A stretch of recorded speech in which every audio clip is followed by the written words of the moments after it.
Bom dia a todos. O primeiro convidado é químico, graduado e tem o seu doutoramento pela Unicamp, pós-doutoramento na Universidade de Purdue, fundador do Laboratório Thomson de Espectrometria de Massas na Unicamp, professor e pesquisador aqui do Mackenzie, membro da Academia Brasileira de Ciências e comendador da Ordem Nacional do Mérito Científico.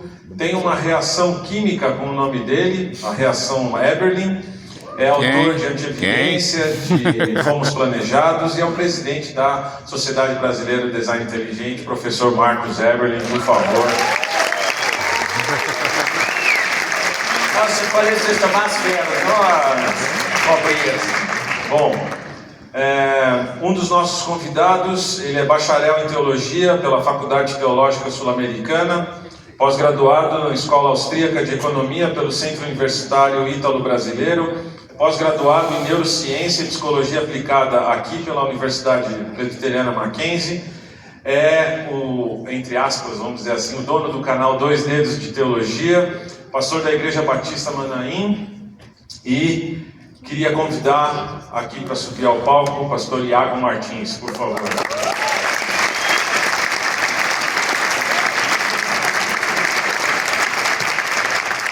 Nosso próximo convidado, ele é formado em Teologia pelo Instituto Betel, apologista formado pelo Instituto Cristão de Pesquisas, professor de hebraico bíblico formado pela Unibis e reitor da Faculdade Teológica Bethesda. Ele é âncora dos programas de debates na Rádio Unidade FM e do programa Crescendo na Fé, tem mais de 20 anos na rádio e agora, obviamente, pelo YouTube. Ele é pastor da Igreja Genuína de Campinas. Eu queria convidar o pastor César Cavalcante, por favor.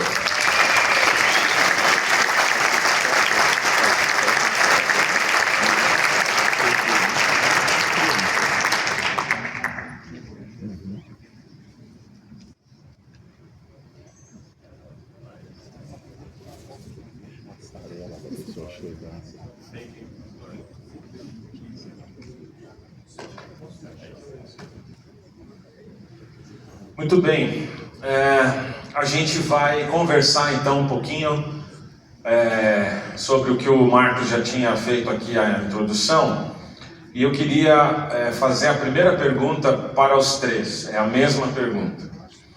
Agora no final da palestra do professor Tiago de Mello, ele fez a citação de Romanos, capítulo 1, versículo 20, e eu tinha exatamente elaborado a primeira pergunta em cima desse texto. O texto do versículo 20 diz: desde a criação do mundo, os atributos invisíveis de Deus, o seu eterno poder e a sua natureza divina têm sido vistos claramente, sendo compreendidos por meio das coisas criadas, de forma que tais homens são indesculpáveis. Muitos daqui são cientistas, estão na academia estudando justamente essa criação.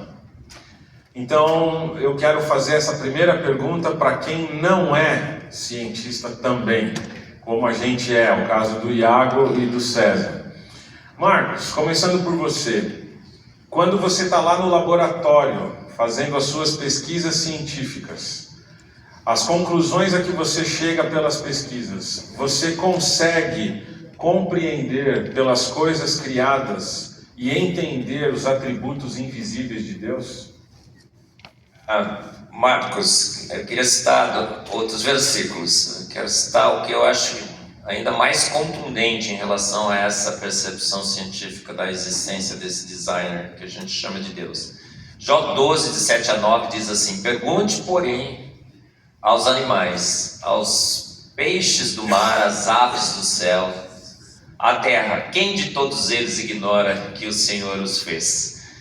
Então nós não temos como não olhar no microscópio e não ver ali assinaturas claras de um designer. Não temos como olhar para os céus através do Hubble e do James Webb e não percebemos um universo magnífico, finamente ajustado, todinho decorado, cheio de cores. As cores não existem, as cores só são construídas no nosso cérebro. Então a criação de Deus, não gosto de chamar de natureza, acho que essa palavra deveria ser abolida do nosso dicionário, dos TDIstas do Brasil. Tira a natureza do seu dicionário. A criação de Deus, ela reflete, ela transpira, ela conspira a favor de Deus. E tanto que os biólogos dizem o seguinte: mantenha constantemente em sua mente que aquilo que você observa não é fruto de design, mas é produto da evolução. Então a única forma de você não ver design é mantendo constantemente na sua mente que aquilo lá que parece design, que transpira, que conspira design, não é design. Você tem que convencer a sua mente para ver outra coisa. Se você deixa as evidências falarem, obviamente a ciência, um pouco de ciência nos afasta de Deus, muito nos aproxima dele. E quando a gente vai comparar as características do designer que a gente descobriu através da teoria do design inteligente, como o Ricardo Marques absolutamente, fantasticamente mostrou aqui com mimetismo, camuflagem. Quando você olha as flores, né, professor Kelson? As pétalas, o cara é exibido e exagerado, não é, professor? Exibido e exagerado, montou um monte de pétalas diferentes. Quando a gente vê aqueles bichos maravilhosos todos, quando a gente vê o corpo humano, quando a gente vê o sistema digestivo, respiratório, como você falou muito bem lá, quando a gente refutou aquele cara que achou que deveria ter 2 tubos, né, Marcos? Não tem como, você é de fato indesculpável. Você vai chegar lá e falar assim: nunca te vi, Senhor. Ele fala assim: como não? Se eu não no microscópio, se eu não no telescópio. Então acho que o cientista ainda está duplamente indesculpável, porque a gente viu coisas que a gente não vê naturalmente, mas as coisas que nos cercam, a olho nu já são suficientes, mais do que suficientes. E na ciência a gente se chega ainda mais próximo de Deus. Iago, a mesma pergunta para você. O texto bíblico diz que ao olhar a natureza é possível perceber esses atributos de Deus e a presença de Deus revelada. Sim.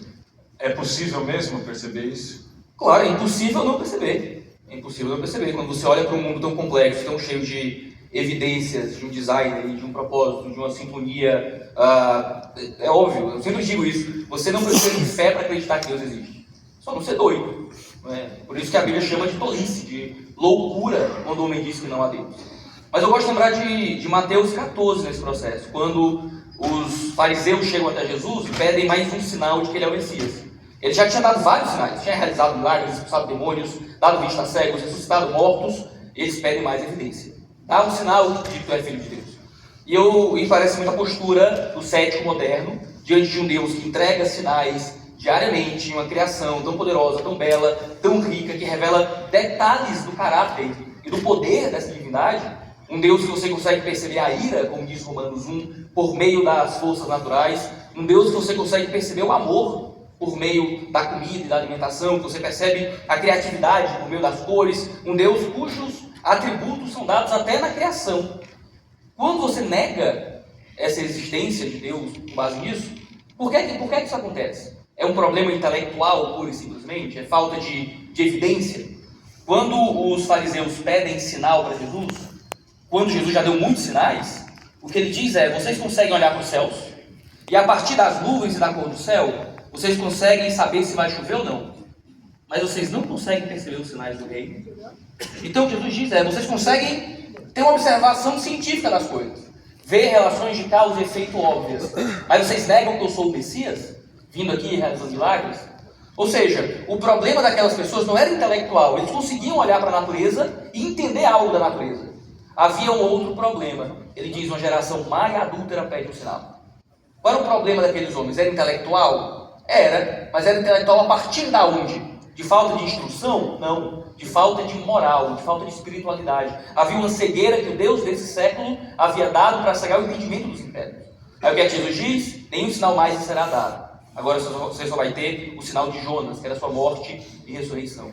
No fim das contas, o homem sem Deus, ele não consegue perceber Deus na natureza, não porque lhe falta a evidência está dada, mas porque ele odeia tanto a ideia dessa divindade, que ele prefere nublar o próprio entendimento, se emburrecer, para que a natureza possa parecer fruto de mero acaso e de adaptações certas. Aí eu lembro quando eu estava, para encerrar, evangelizando um morador de rua na minha cidade, Fortaleza, e aí eu perguntei para ele questões sobre família, e eu perguntei sobre o pai dele. Ele fechou a cara. Eu não tenho pai.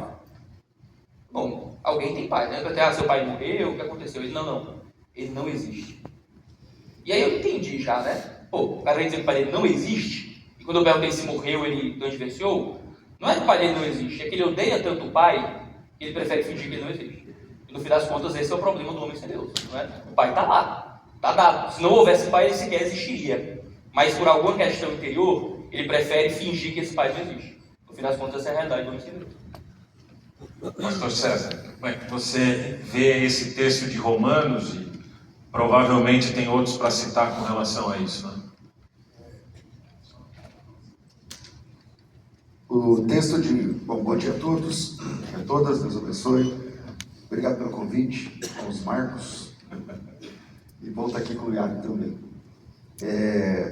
O texto de Romanos, ele diz que a criação aponta para o Criador.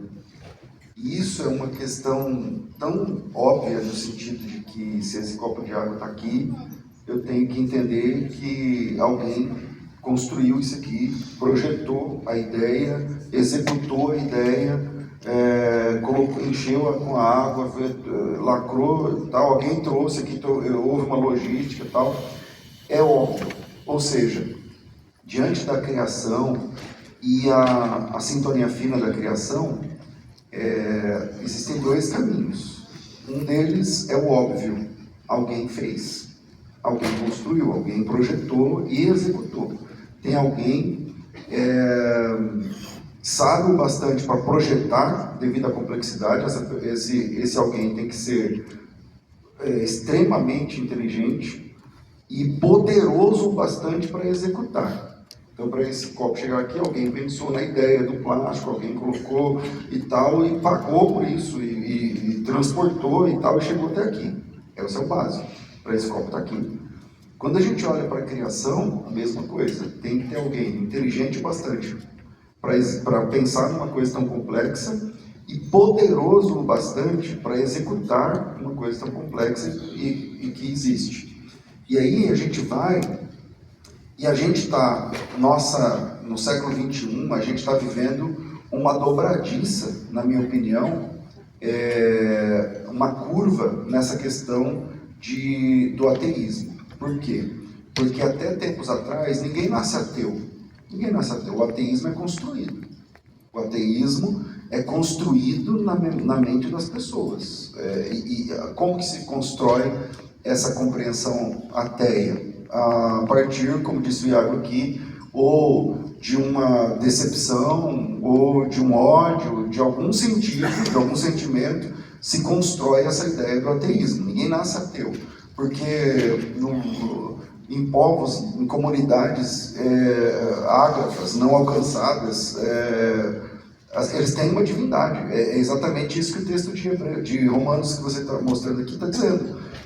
Os caras dançam em volta de uma fogueira, dizendo que aquele fogo, aquela lua, aquele sol, aquela estrela, aquele é Deus para ele, de todo jeito, aquele Deus é que criou tudo. Por que eles têm essa percepção? Porque a ideia intrínseca é alguém criou, alguém fez, a gente é resultado. É óbvio que a gente é resultado. E aí, tudo isso é resultado de alguém, de alguma coisa muito maior, muito mais importante, muito mais inteligente e eterno. Essa é a obviedade que a natureza nos lega, né? O legado da natureza é você olhar e falar assim, tá, se existe tudo isso aqui, então tem alguma coisa por trás. Alguém, algo, não sei. E aí... o ateísmo ele vai sendo construído, e eu estou dizendo que a gente vive numa dobradiça, porque antigamente a gente falava assim, não, ninguém nasce ateu. Agora estão nascendo, sendo transformados em ateus desde bebês, desde pequenos.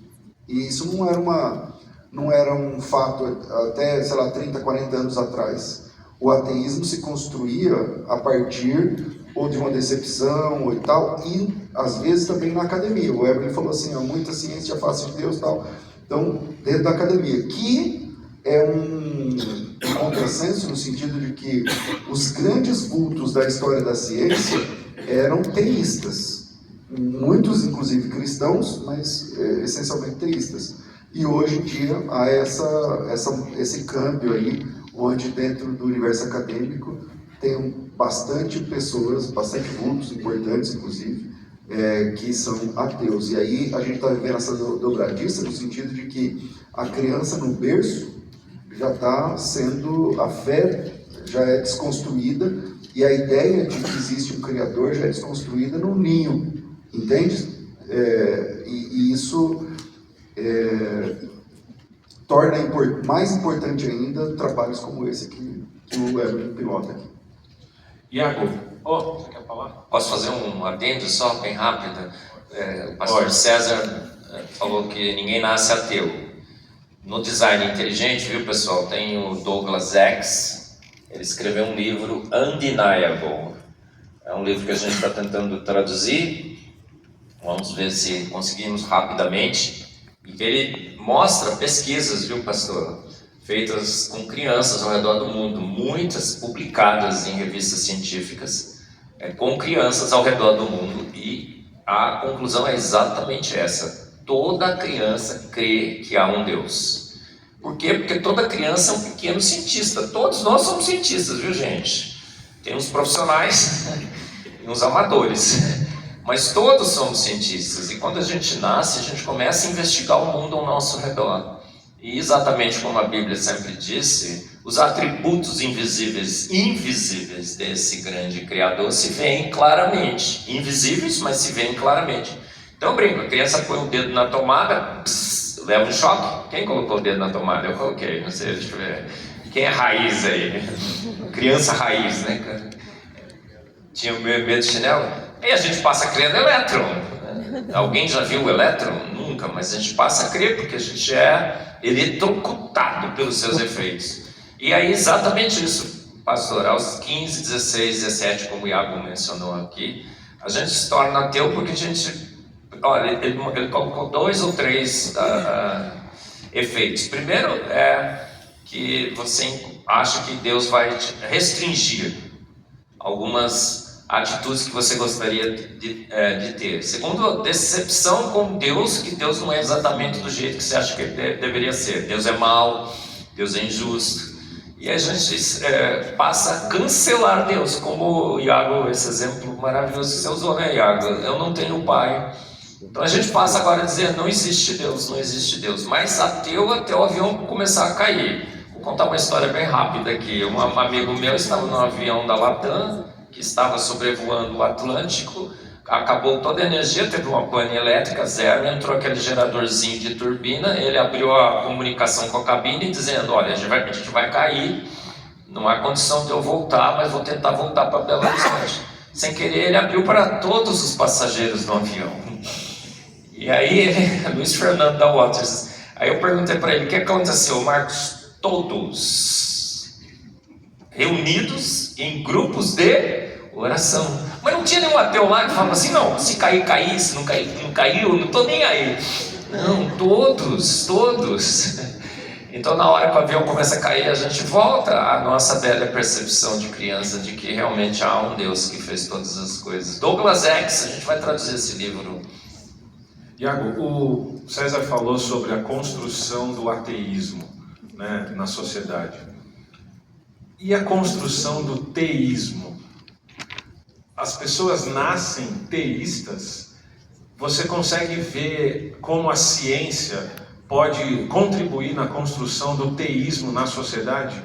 Eu acredito que o impulso para a religião é um impulso inato da natureza humana, não é? Isso a gente pode considerar tanto teologicamente, quando a Escritura fala desse sensus divinitatis, né, que Calvino elencou, esse sentimento do divino que está dentro de todos nós. Alguns até chamam o homem de homo-religiosos. Isso, né? vai voltar para Michel Eliade, para Rudolf Otto, todos aqueles que vão descrever o ser humano como alguém com esse impulso para além de si e para criar um absoluto, né? Se a gente volta para a antropologia da religião alemã, com Rudolf Otto, quando ele fala sobre o sagrado, e ele vai desenvolver essa ideia de que existe um mistério tremendo e fascinante, que o homem se coloca nesse senso de criaturidade. Então tudo aquilo que te gera esse esmagamento de beleza, não é? Vai encontrando essa resposta religiosa. O próprio Mircea Eliade, quando vai desenvolver a ideia de que toda a sociedade tem um ponto zero, onde se coloca o mundo se coloca em torno daquilo, evoca Babel diretamente, mas se a gente vai para Agostinho com Cidade de Deus, ele falando que Deus, né, criou um mundo com dois amores, né, e que às vezes a gente tem uma sociedade em volta do amor de Deus ou em volta do amor do homem, e que tudo isso é religião de alguma forma. Não é? O neocalvinismo holandês, o nosso querido, no caso do Doiver, o Herman Doiver, ele vai argumentar que existe esse impulso interior que é o que dá sentido para todos os outros particulares da existência. O que é a religião humana? É aquele absoluto que dá todo sentido para os particulares da vida. Nesse sentido, se Rudolf Otto está certo, se Hermann Doiver está certo, se Mircea Eliade está certo, se Viktor Frankl está certo, quando fala do homem como esse homo religioso, que tem esse impulso de religião para fora de si, essa autotranscendência, o ser humano ele é religioso por natureza. Não existe ateísmo nesse sentido. Todo mundo projeta divindade em algo ou em alguém. Se não vai ser em um Deus teísta, né, que existe como pessoalidade, vai ser em um objeto, em um desejo, em uma vontade, em um prazer, em uma coisa. Ou para si mesmo. Ou para si mesmo, né? Porque no fim das contas, essa foi a promessa da serpente no Éden. Não foi só que vocês vão arbitrar o bem e o mal, foi que vocês seriam iguais a Deus arbitrando o bem e o mal. Então, no fim das contas, a promessa da queda é que nós seríamos deuses. E por isso existe esse impulso idólatra dentro de nós, em que nós idolatramos a nós mesmos e idolatramos qualquer coisa. Então, até o pastor César estava comentando sobre ninguém nascer ateu. Em sociedades ágrafas, né, indígenas, as coisas viram Deus. O céu vira Deus, a chuva vira Deus, o trovão vira Deus. Por quê? Porque é absurdo a qualquer sociedade interpretar esses fenômenos como um mero acaso natural. Eles são símbolos de uma coisa maior. Claro que as sociedades, desconhecendo o Evangelho, acabam aplicando e confundindo a própria divindade com esses seres, com esses acontecimentos. Mas a gente que entende, a partir da revelação de Deus, a natureza, a gente sabe que isso não é Deus, mas é uma revelação desse Deus.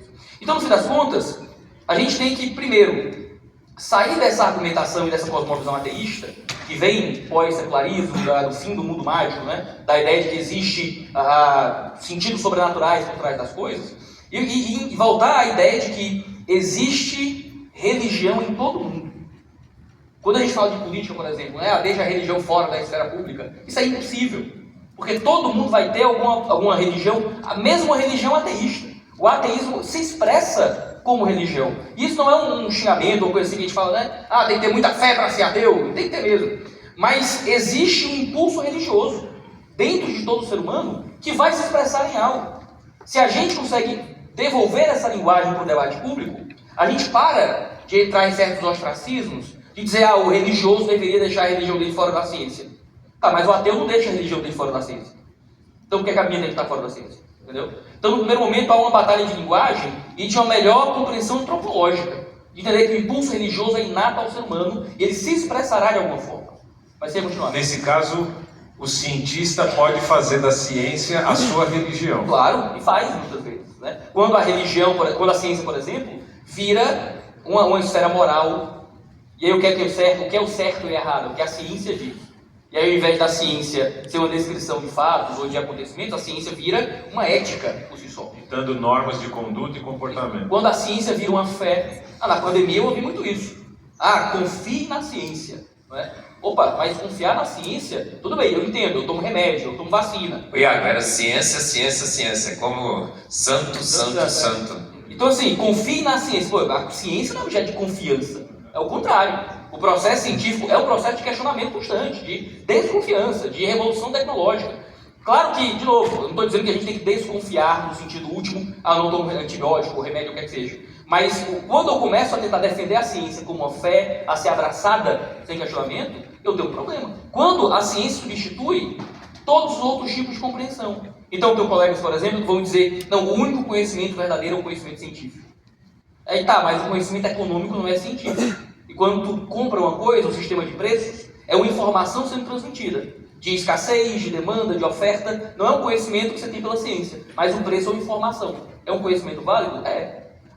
Os relacionamentos, a criação de um pai para com o filho, o sentimento de amor de uma esposa pelo marido, não é um conhecimento científico. Mas você baseia a sua vida inteira dentro de um conhecimento relacional que não é testado em laboratório. Então existem vários conhecimentos, como o conhecimento religioso, como muitas vezes a informação relacionada a Deus, que claro, passa por provas científicas também, mas que muitas vezes vem de um relacionamento pessoal com a divindade, em que eu conheço Deus. Eu não tenho muitas vezes como provar que eu conheço Deus, eu só conheço, entendeu? Assim como eu sei que minha mulher me ama, eu não tenho muito como colocar no laboratório, assim como eu cuido dos meus filhos, meu relacionamento com eles é o conhecimento mais importante que muitos conhecimentos científicos. Então, quando eu reduzo toda a experiência de vida a uma parte dessa, que era uma parte extremamente importante, a ciência é maravilhosa, cientistas aqui, não é? Uma parte importante da vida, mas se não reduz toda a existência, eu reduzo a existência a isso, bom, na linguagem bíblica eu não sei idolatria, é religião. César, eu quero tentar fazer uma parte prática. Salomão olhou para as formigas e mandou o preguiçoso deixar de ser preguiçoso e disse que ao olhar para as formigas ele alcançava sabedoria. Como é que a gente, usando a teologia, usando a Bíblia e olhando para a natureza, como é que a gente adquire essa sabedoria prática, né? Porque Salomão está sendo bem prático quando ele está falando isso, né? Usando a Bíblia e a teologia, que você disse, e a natureza, é que tudo isso é revelação. A teologia,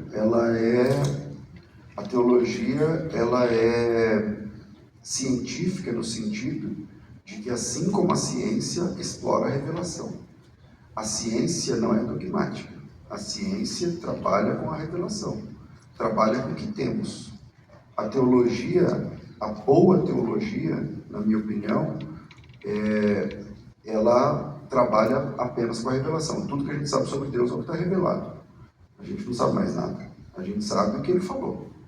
A gente sabe o que ele revelou. E a gente sabe que ele não falou tudo. Ele falou o que a gente precisa saber. Porque se ele é insondável, até vai aqui uma provocação para a nossa área da teologia, que a palavra teologia, o theos e o logos, o logia, o estudo sobre o theos, né? A gente não estuda o theos, a gente estuda o que ele revelou, porque ele não está à mesa conosco para ser adquirido, e nem deitado sobre uma marca para ser dissecado. Então, ele é insondável. E ele é insondável, deixa a sua revelação. E essa revelação se dá na natureza, aí vem a ciência e vai explorar, vai estudar o que ele revelou através da natureza.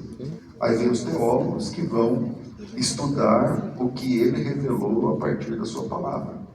Entende? Então, a pegada da teologia também é científica nessa abordagem que eu estou falando, porque a gente trabalha com o que está escrito, a gente trabalha com o que ele revelou. E o que é que ele revelou sobre si? A partir do que ele revelou, a gente vai perceber, né? Se ele revelou isso aqui, é porque Deus quer assim. Se ele disse isso, é porque ele não gosta disso. Se ele proibiu isso, é porque tem uma implicação X. Então, o trabalho do teólogo, que estuda a revelação, e o trabalho do cientista, que de alguma forma também trabalha com a revelação, é muito parecido. O que ocorre é que uma área olha para outra área e diz assim, não, isso que você está fazendo, eu não concordo. Isso que você está fazendo. Só que, na verdade, ambos estão fazendo a mesma coisa. Os dois estão trabalhando com a revelação. Um está trabalhando de forma mais empírica, colocando dentro do microscópio. E o outro está olhando para o que Deus disse. E é interessante que aquela frase do Marx ainda, quanto mais estudo, né, mais ciência, mais você se aproxima, é que a Bíblia, durante todos esses séculos, sobretudo nesses últimos anos, onde a ciência tem se multiplicado assustadoramente, ela tem se mostrado ainda como guia para aqueles que mais estudam. Então, quanto mais você estuda, você olha lá e você vai para o velho livro de Moisés e você fala assim, caramba, é basicamente isso que Moisés está falando. Quando se descobriu a tal da erva mitocondrial, quando se fala de tudo que tem, eu não sou dessa área, do DNA e do homem, tal, tá dentro do barro, quando se vai, quer dizer, tudo isso você vai lá, tira a poeira da Bíblia, abre lá nos livros de Moisés, e você fala, uau, como assim? E aí, ou seja, tanto a ciência quanto a teologia, ambos trabalham com a revelação de formas distintas, mas o que a gente tem para falar sobre o designer é o que está revelado, tanto o que ele fez aí a natureza do texto de Romanos, quanto o que ele revela sobre si, que é a Bíblia Sagrada. Então, o teólogo também trabalha com a revelação, assim como o cientista, na minha opinião. Indo por esse caminho de ciência e teologia, eu herdei do meu pai um antigo livro chamado E a Bíblia Tinha Razão. Opa! Né? Exatamente. Para os mais novos aí, é um livro interessante, mas tem muita coisa ali que precisa ser repensada. Naquela época, muita gente dizia assim, se a ciência está dizendo o que a Bíblia também diz, a Bíblia é confiável. Esse trabalho do teólogo e do cientista casa de alguma maneira, e em que medida é certo ou errado usar a ciência para corroborar o que a Bíblia diz e torná-la digna de crédito, de aceitação? Olha só, eu acho que a ciência não torna a Bíblia digna de crédito.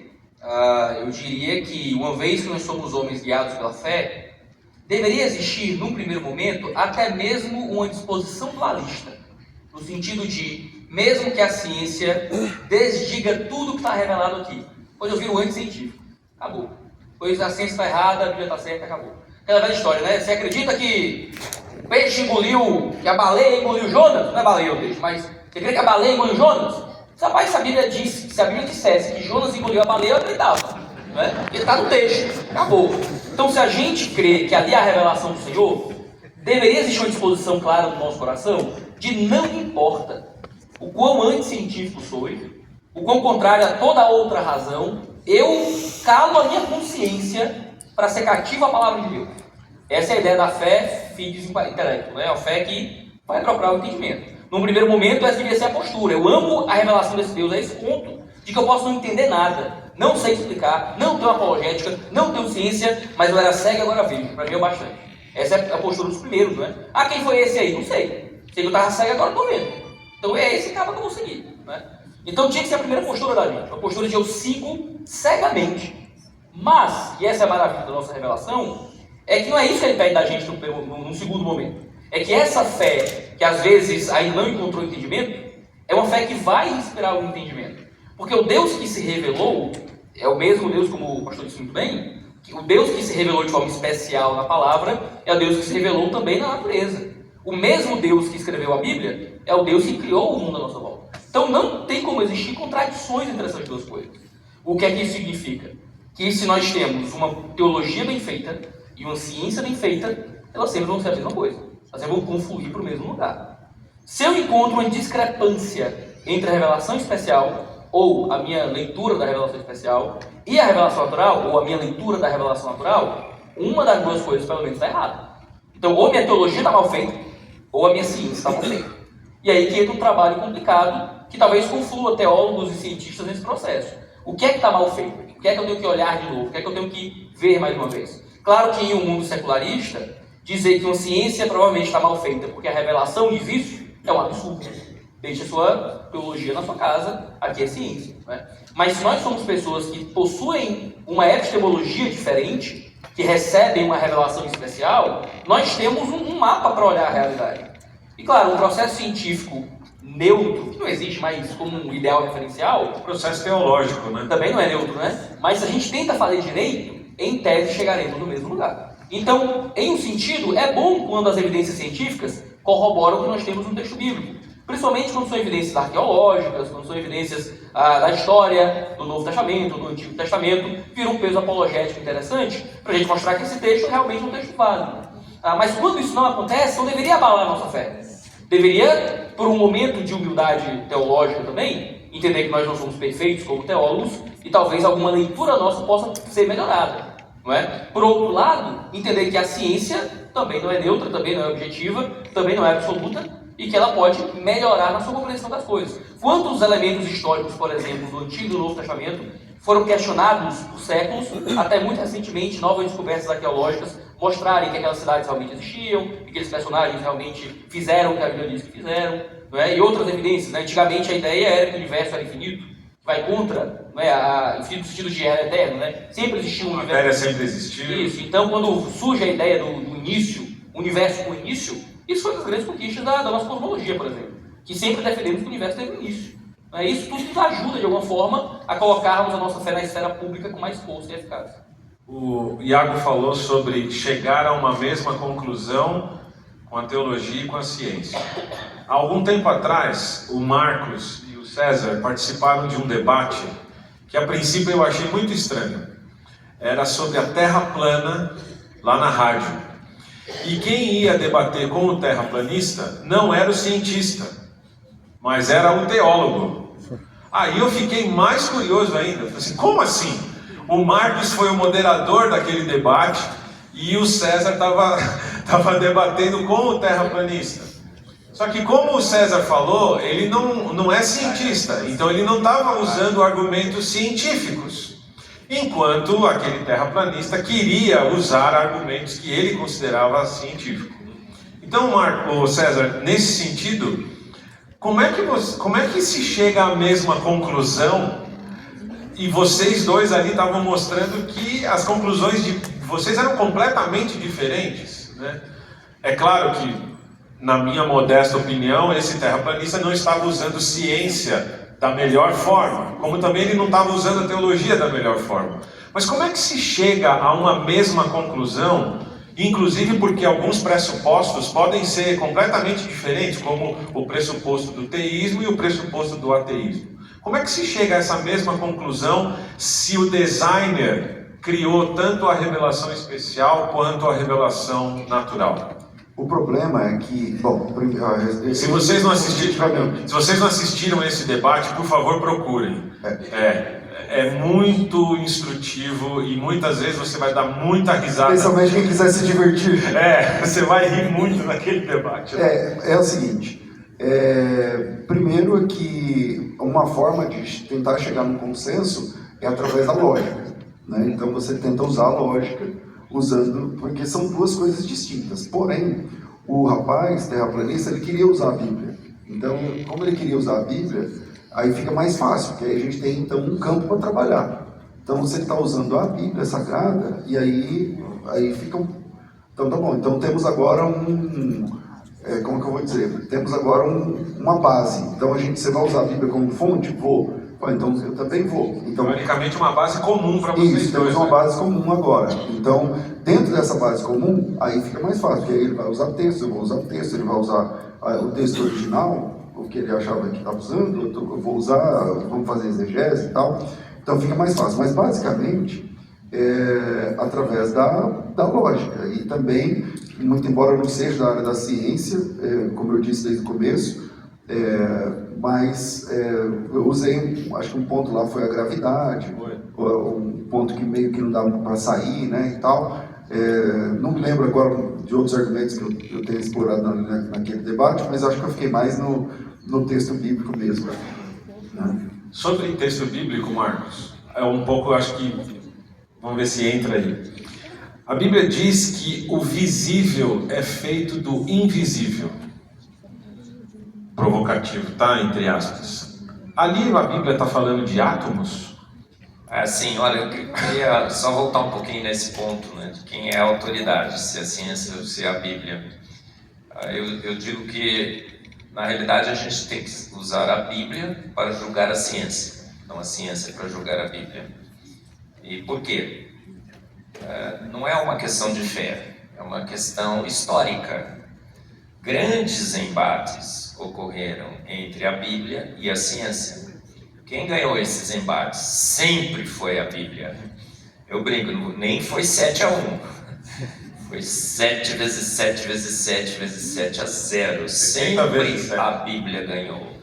Por exemplo, os astrônomos, quando dirigiram seus telescópios para os céus, contaram as estrelas. 5.300 na época de Galileu. A Bíblia dizia que as estrelas eram incontáveis para o homem, mas Deus chama-as todas pelo seu nome. Hoje a gente sabe que as estrelas de fato são incontáveis. Há uma estimativa aí de 600 sextilhões de estrelas no universo, mas toda vez que a gente tira uma nova foto com um novo telescópio, essa estimativa aumenta, a gente tem a menor condição de contar. A ciência dizia que o sangue é que causava as doenças. Tem um presidente norte-americano que morreu por sangria, porque ele estava doente tirando sangue. A Bíblia sempre disse que a saúde do corpo está no sangue. A gente faz exame de sangue hoje, né, para saber se estamos bem ou se estamos mal. A ciência sempre teve embates com a palavra de Deus. Por exemplo, a geração espontânea foi o paradigma científico por 17 séculos. Mas a Bíblia, desde o início, já dizia que façamos o homem à nossa imagem e semelhança. Fomos feitos prontos por um grande Deus. Quem ganhou esse embate? A geração espontânea caiu. A teoria da evolução é nada mais, nada menos que a versão 2.0 da geração espontânea. A gente só jogou a geração lá para trás, tá? Não era mais agora nos trapinhos com ratinhos lá que surgiam. A gente jogou lá para os milhões e milhões de anos para trás para a gente fugir da investigação científica, mas é geração espontânea 2.0. A Bíblia venceu de novo. Então, Iago e Pastor César, a Bíblia tem que ser usada para... Eu uso a Bíblia como meu referencial para fazer ciência. Então, se uma teoria científica bate com a Bíblia, eu sei que a teoria científica está certa. E se a teoria científica não bate com a Bíblia, eu sei que ela está errada. E é interessante, Eber, que assim, como eu disse, a Bíblia é a revelação, e o Iago me lembrou aqui que é a revelação que a gente chama na teologia de revelação especial de Deus. Beleza, é a primeira matéria da teologia, ok. Só que ela é um material que ela é fechada. Então, a Bíblia está fechada para a gente, faz quase 2000 anos. Ou seja, a gente só tem o texto original para trabalhar e as traduções da nossa língua em português. Beleza. E em comparação com a ciência, se você parar para pensar, por exemplo, a ciência é dinâmica. Ou seja, o tempo todo eles têm coisas para descobrindo.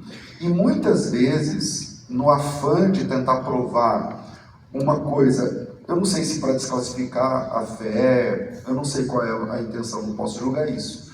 Mas você vê alguns fiascos da ciência na história, você pega, por exemplo, o homem de Nebraska. O homem de Nebraska, quem dá um Google aí, encontraram lá acho que a mandíbula, falava, esse aqui é o elo perdido, que prova a evolução, não sei o quê. Como a ciência é muito esperta, é muito entendida e tal, eles reconstruíram o crânio do cara. E como a ciência é muito avançada, eles também reconstruíram o corpo do cara, e depois, como a ciência é muito avançada, reconstruíram a partir de um dente também a esposa do cara e a filha do cara.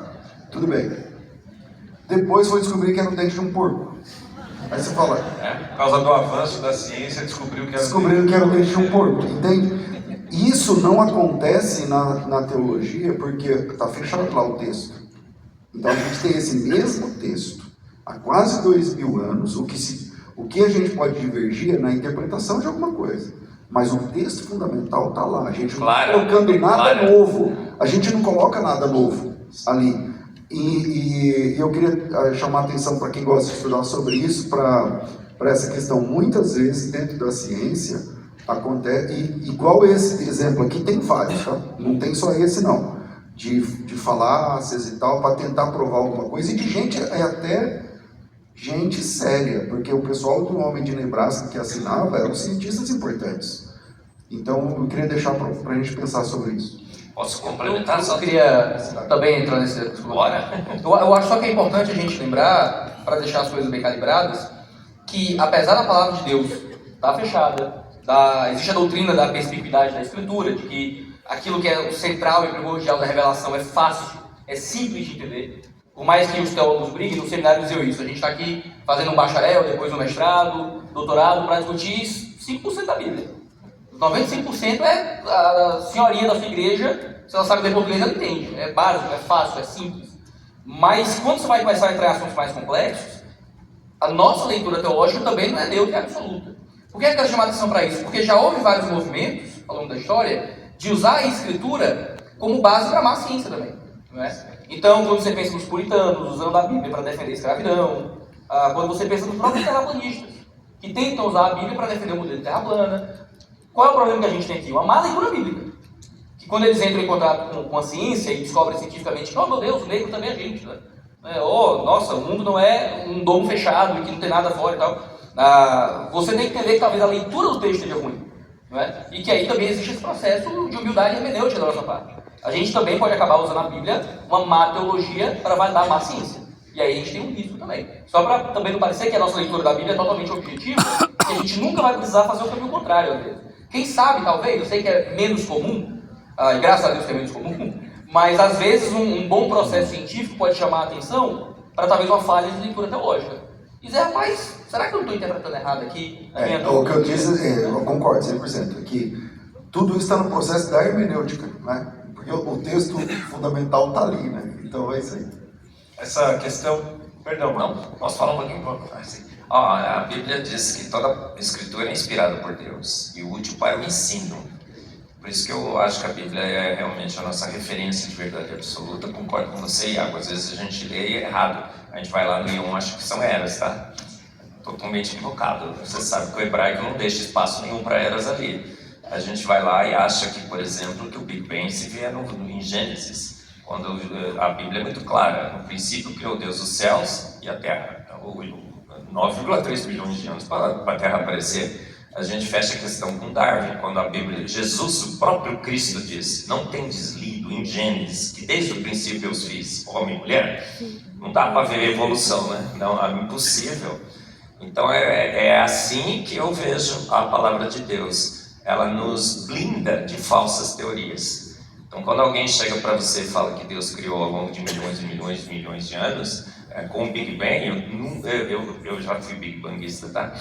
Mas quando você lê a palavra de Deus claramente, você vê que não tem espaço para o Big Bang lá. Ele diz, desde o princípio eu os fiz, homem e mulher, e coloquei na terra que eu fiz desde o princípio. Então não tem jeito. Aí você vê vê a palestra do João Paulo Reis Braga, as fotos do James Webb destruíram o Big Bang, você fala, oh glória, como a gente falou aqui. Oh glória, a Bíblia estava certa. Outro dia eu recebi um convite lendo a Bíblia com Charles Darwin, um evento aqui em São Paulo. Eu falo, o que é isso, gente? Eu tenho que ler Charles Darwin com a Bíblia. E perceber que ele estava equivocado, obviamente que ele estava equivocado. Olha como a Bíblia é uma âncora segura, a única referência de verdade absoluta. Todas as teorias científicas, o próprio cientista sabe que são teorias provisórias, que estão ali para serem avaliadas e muito provavelmente serão substituídas. Olha só, mas o Hélio Schwartzman escreveu um artigo na Folha, quando a gente criou o Discovery Mackenzie aqui, dizendo como ousam questionar a evolução, porque a evolução é mais lei do que a lei da gravidade. Olha só, é uma fé absoluta na ciência, que a ciência tem leis. A ciência tem leis, até as próprias leis científicas, o bom cientista tem que estar sempre pronto a questioná-las. A lei da gravidade, já pensou se tem um jeito de levitar e a gente não está querendo ver esse jeito só porque a gente crê na lei da gravidade? Eu acho que a gravidade nunca será refutada, nem pelos terraplanistas, né? Que ele disse que não tinha uso para a gravidade. Eu falei, e as usinas hidroelétricas? Mas o bom cientista tem que duvidar. Duvidar é preciso em ciência. Agora não, a Bíblia é a nossa referência de verdade absoluta. E não é uma fé cega, é uma fé alicerçada em experiências passadas, repetidas e continuadas. A Bíblia nunca perdeu o embate, gente. Ela nunca perdeu o embate. Então quando ela descreve o Criador, porque a Bíblia começa em Gênesis 1, diz, no princípio criou Deus. Então a primeira característica que a Bíblia apresenta de Deus, apresenta como Deus criador de todas as coisas. João 1:1 diz que no princípio era o verbo estava com Deus e o verbo era Deus. Todas as coisas foram feitas por ele, sem ele nada do que foi feito se fez. Voltando à pergunta do Marco, ele criou do que não era visível, então ele não usou os materiais para lenta, gradual e sucessivamente ao longo de milhões e milhões de anos estruturando